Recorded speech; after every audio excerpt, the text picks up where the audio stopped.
Gotta have it. Hey y'all, welcome back. So in today's video, we're gonna do a full face of products that I never use. So these are products that I have that I just don't use for one reason or another. YouTube is now comprised of hauls and trying all the latest products, which is totally cool because I do that sometimes here too. But I think it's really cool also to already shop your stash and go through what you already have. That's like the purpose of this video. And as you can see, my eyebrows are already done because I've literally been using the same eyebrow pencil for months. So I'm going to start off with primer, and I'm going to be using the Milani Prime Shield Face Primer. This is a mattifying and pore minimizing oil-free primer. I used to be in love with this primer. Like, I used to use it all the time, and then I kind of went back to my Becca Evermatte primer, and then I got my Catrice primer, and like I just stopped using this. Really, it doesn't give me oil control or anything like that. I just really like it because it does a good job at blurring my pores. So like the whole mattifying side of the primer, I can't say on my skin tone that it does that, but I do like it for giving me like a nice smooth, like kind of pore free makeup application. This is the L'Oreal True Match Lumi foundation. This one is in the shade N78 Neutral. Now this is a very dewy foundation. I do prefer more glowier, dewier foundations now. Now the reason why I haven't used this one in a while is because the color is off. So this is a little bit too light for me. As you can see, it's like a very neutral tone, but it was a little bit too light for me, so I had to stop wearing it. But now I feel like I'm like super light right now, so it may match me a little bit better. As you can see though, this is like really neutral, but this foundation is a very good foundation, especially if you have drier skin. I think you will really love this foundation even more than I do because it's very dewy. It doesn't make me more oily, it just is dewy, and I love that because sometimes with matte foundations and like matte primers, they really kind of like dry your skin out and just make your skin look very unappealing under makeup. And so I had to kind of realize, for me, although I do have combination oily skin, a matte primer with the matte foundation is just like too much. It just like makes my face crack up. As you can see, this foundation is a little bit light, but it pretty much matches me pretty good. I don't have any earrings on. Why y'all didn't tell me to put earrings on? So the concealer I'm gonna use, I'm kind of dreading using it because it's super light, but this is the NYX HD Studio Photogenic Concealer. I have the shade CW05. As you can see, I am not this color. I'm nowhere near this color. What had happened was, I had went into the NYX store, right, and I really wanted to try this, but they didn't have a shade that matched me or that I can highlight with, but I really wanted to try it, so I went ahead and picked this up anyway. Stop using this because it's just way too light, and I'm not really into like the thick white highlighted under eye look anymore. It's just not my thing, and honestly I can't really tell you if this is good or not because I feel like I got so much of the wrong shade that I can't even fathom if it's good or not. If, like, does that make sense? Like, the shade is so off, I don't know if it's good or not. Blending out really nicely though. Check under my eyes. It has a fragrance though, like a little perfumey fragrances. I don't really like when makeup products have fragrances that are like a little bit too much because I have a very sensitive nose and also very sensitive skin. And sometimes I'm just like, it gives me an instant headache, you know? So I don't feel like the concealer really did much for my under eye. I look like a ghost. This is not okay. But I don't feel like the concealer really did much to like disguise my under eye circles. I don't know if you can see, but like around here, it's like really making it dry and like cracky. I hope you can see.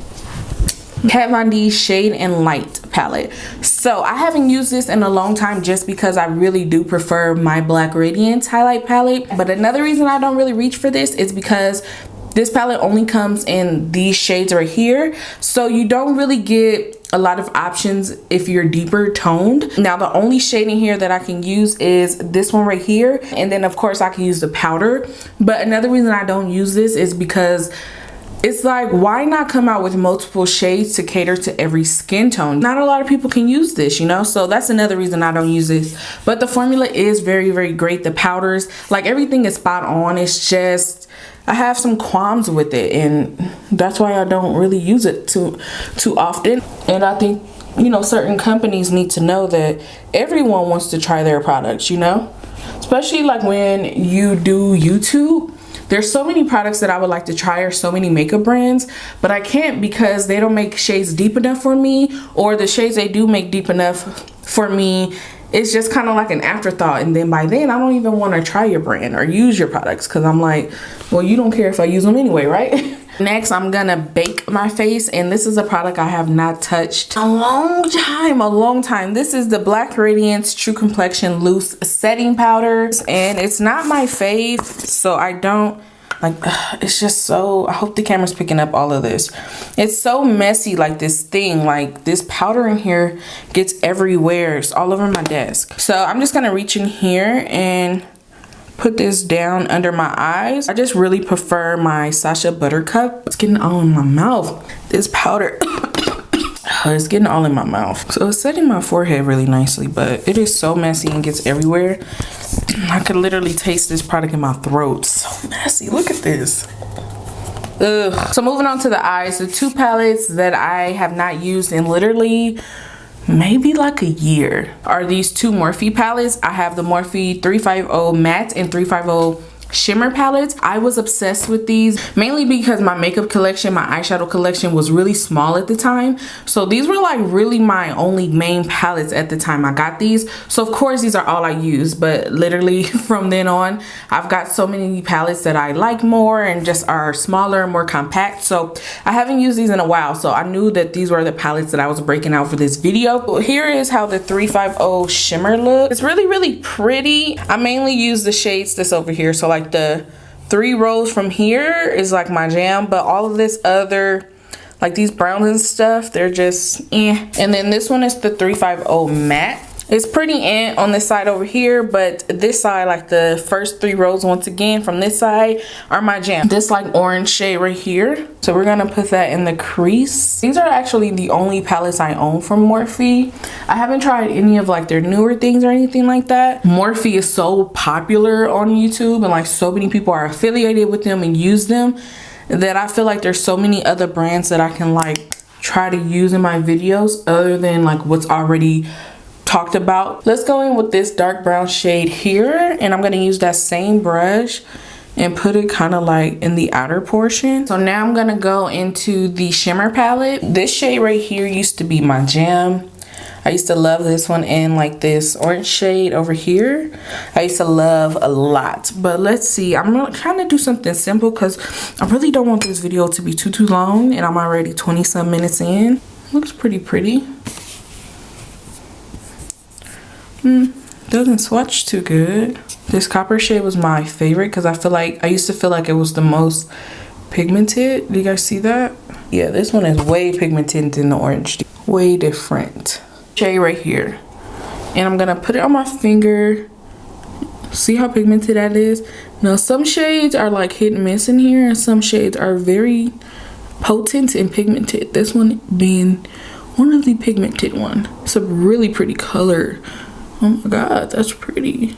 I feel like I want to add a little bit of red on the lower lash line. I'm gonna go back into the matte palette, red and brown. I always make such ugly faces when I do this. So I'm gonna take this shade and put it in the inner corner. Oh, that didn't even show up.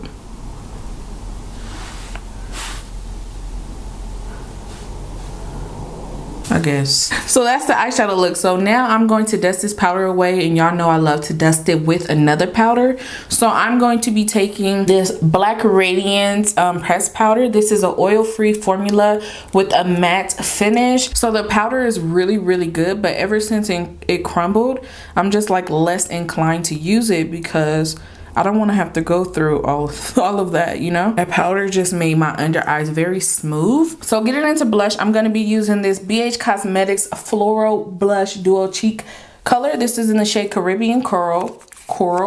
This is a blush I really love. It's so pretty. I think it comes in about 3 different colors. I love this. I haven't used this in a while, so I thought, why not bring her out? She's very pigmented and very pretty, so I will usually just swirl it in both the colors. This blush has a little bit of a longer staying power as well. I just haven't used it in a while because I got like a couple of new blush palettes and stuff, and I'll be using the Bare Minerals Lash Domination Volumizing Mascara.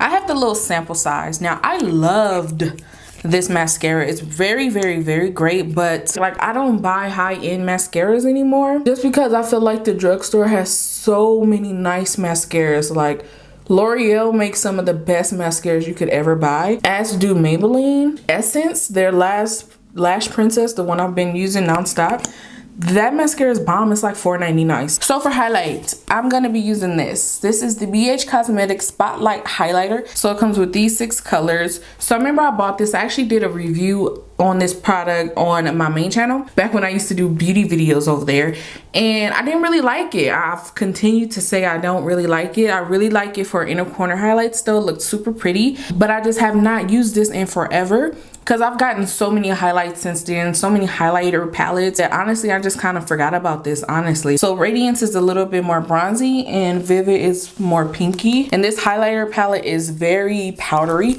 so you do have to shake the powder off. Let's see, let's put her on. Pretty. It's just not my favorite, I guess, you know. It's pretty, it works. If you're on a budget, yes, all to this, yes, but it's just not my favorite. I feel like I have way more highlighters that are better than this, that I like the formula better, you know. So I'm gonna take Vivid for the inner corner, put it over this gold. Look at that, like it just makes it shiny. So I used to always use this for the inner corner and like for the tip of my nose, because it's such, I think it's so pretty, like right in those areas. This is a very good bargain. Like I said, if you're on a budget and you can't really spend like a grip of money on highlight, you get 6 colors in here, and this is very, very, very affordable. The lip product that I bought is this ColourPop. I forgot what this is called, but this is just like ColourPop's bullet lipstick, and this one is in the shade Scorpio Moon. So I totally bought this thinking that I would get so much wear out of it, and I just have not. Now the formula of these are really, really good, but we're also gonna gloss it up, of course. And I'm gonna use the Elf and Iris lip palette. I haven't used this in a little while because I've literally been trying so many glosses. There's 6 colors in here, and they have a wide variety of like nudes to pop-up colors. So this is a really great alternative. If you're a makeup artist, you do obviously makeup on people, this is great. It'll be great if you travel a lot. This is great. And also if you just like can't afford to buy so many different color lipsticks, it's great because it has a palette that comes with 6 already in here. The formula is really good. They aren't sticky or anything. Now, this was just plain rose water, and then I added a loose highlighter to it to give it the color. I guess we could spray this. I haven't used this in a while. So this is the finished look. It's actually not too bad. Just a quick note on this makeup, it looks horrendous now, but I think the eyeshadows or something I used on my eyes made my eyes really, really red. So there's that. I just really wanted to tell you guys to insert this clip in. So I'm just gonna go through some of the things that I know I won't be using anymore. I'm actually going to take out of my collection. First thing obviously being the mascara. This one is just dried out and old. Also I'm gonna be, actually I think I'm gonna keep this. I was gonna throw it away, but I'm gonna keep this and use this as an eyeshadow primer. Also I'm gonna throw this out. It's not the best to me. Like I said, I do prefer my Sacha Buttercup, and it's just super messy. As you can see, it gets everywhere. It's just not worth it for me. So that was a full face of products I never use. I hope you guys liked it. I hope this has inspired you to kind of go through your own collection and your own stash and pull out makeup that you haven't used in a while. And until my next one, I'll see you guys later. Bye.